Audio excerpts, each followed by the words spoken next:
Hi there guys and girls, welcome back to another episode of the Wild Wonders of Southern Africa. I'm here today in Fort Wonderboom. This is the Wonderboom, it means wonder tree. This is a massive conglomeration of smaller trees forming part of a big mother tree. And I'm here today to go and look for some snakes, scorpions, any little critters and creatures I can find. So yeah, let's take a hike. It's called Fort Wonderboom for a reason.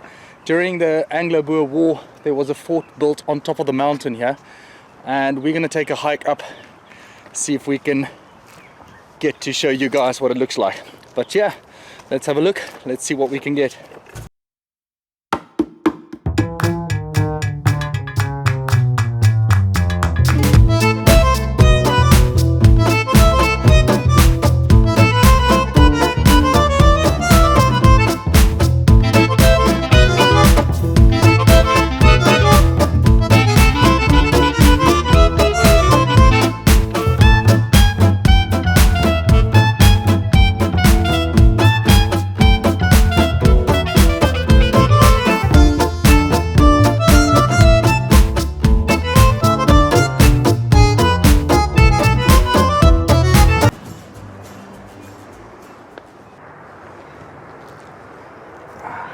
Here's our first little critter. I hope you guys can all see him well.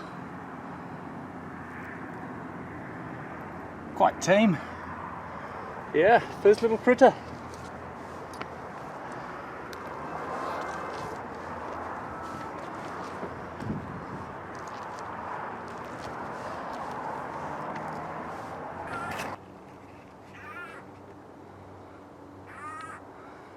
Over there, that is a black-collared barbet.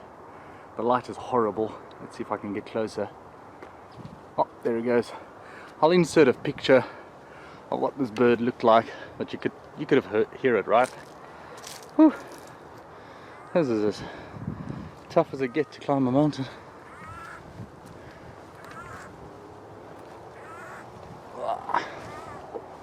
Right, the tree in front of us, this is known as a large fruited bush willow, and those cool little pod seeds like that you can see there, they look like fruit. I'm going to try and see if I can pick one up for you and show you how cool nature is.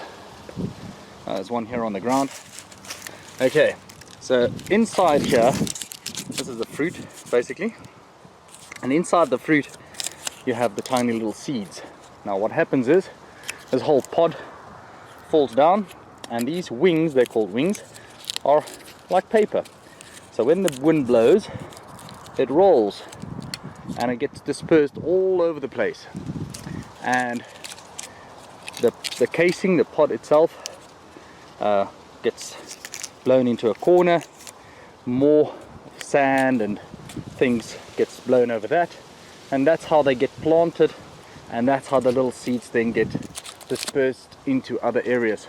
So lots of little bush willows around here, but this is called the large fruited bush willow. Pretty cool. Yeah, let's carry on, see if we can get more critters. Right guys, right where my finger's pointing now, oop, there, that is an aloe. I'm not particularly sure on what specific species, but I'm thinking aloe marlotti. But they are fantastic plants. Really sharp thorns here, but local people have been utilizing these trees for many years. They're actually a succulent, not really a tree, but if you get sunburn or burned by fire, this tree, if you break the stem here, or the leaf, sorry, there's going to be a gelatinous substance that comes out. If you smear that over the wound, over the burned place, it will really aid in helping you heal quicker. It's a very cool plant to see here up on the mountain. Right, let's continue. Okay, so this is going to look stupid, but okay, this is herringbone grass, guys. Herringbone grass, you can actually do a very cool little magic trick if there are people around and you want to show them a cool trick. So I just want to set up the camera, but yeah, you take one of the little stalks here, you break it, and turn the grass around like that. You hold your hand not tightly but loosely like that, and you roll your fingers while you have the grass inside. So just by rolling your fingers, the little herringbone grass climbs out. How cool is that? That's pretty nifty, eh? Nice little magic trick you can show kids while on a hike. So herringbone grass climbs out of your hand. Now let's squeeze through this area here. Oh, plant here on our left hand side, that's your stem fruit. It's got a very, very long Latin name, Anglerophytus machalis montanum subspecies africanum, and it's got really, really delicious sweet fruit growing, as the name says, right on the stem. So where these little buds are here, that's where the fruit's going to come out. So my grandmom and some of the older folks, they used to collect these fruits. They make a nice jam out of it, and yeah, you have to compete with the monkeys and baboons early mornings, climb up the mountain and try and see if you can get there first. Right guys, we're getting closer now to the fort and also the peak of the mountain. So let's get up here. I want to show you this fantastic view. Right, almost there. Okay, we're right at the top now of the Magaliesberg mountain range. Have a look at that. There's an airport, or airfield at least. And yeah, we're right at the top now. Whew. This is the fort.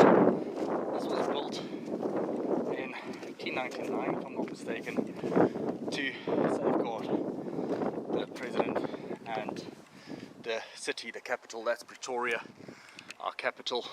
And yeah, when the Brits basically took Pretoria, they utilized the fort themselves. Yeah, so fairly sad. But in the distance, way over there, let's see if I can zoom in with the camera.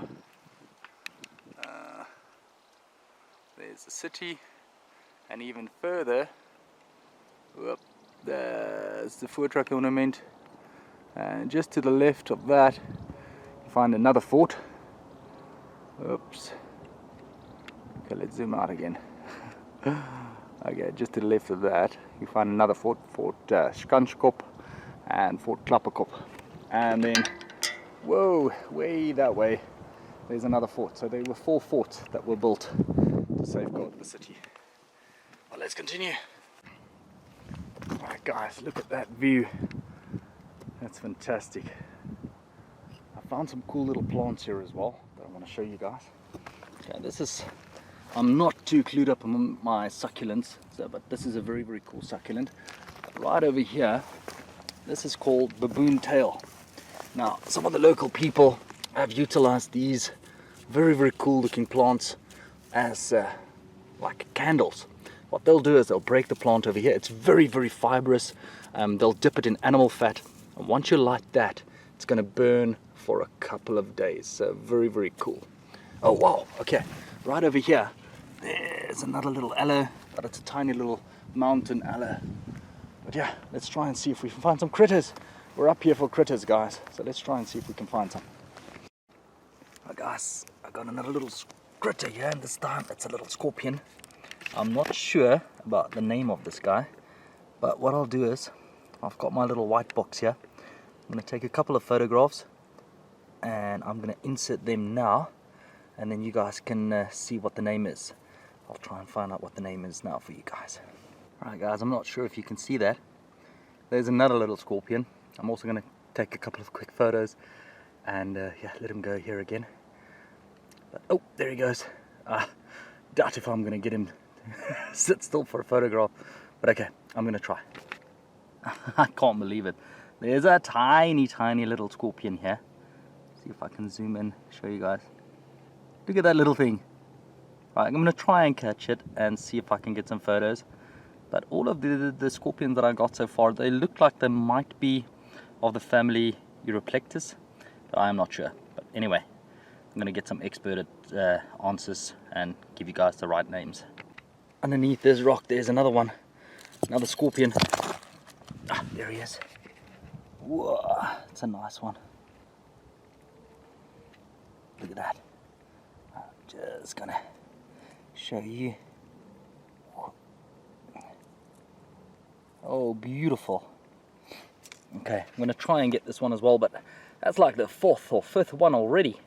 Right guys, I'm gonna head back down again. It's been freaking fantastic. Got a lot of scorpions, no snakes unfortunately, one reptile. But as you can see, it's a fantastic day. It's a winter day today. But yeah, if I see anything else that's interesting, I'll have a quick discussion about it. It's getting really windy now as well. But yeah, let's get going. Alright guys, there's another little skink down just there in that little crack. Cute, huh?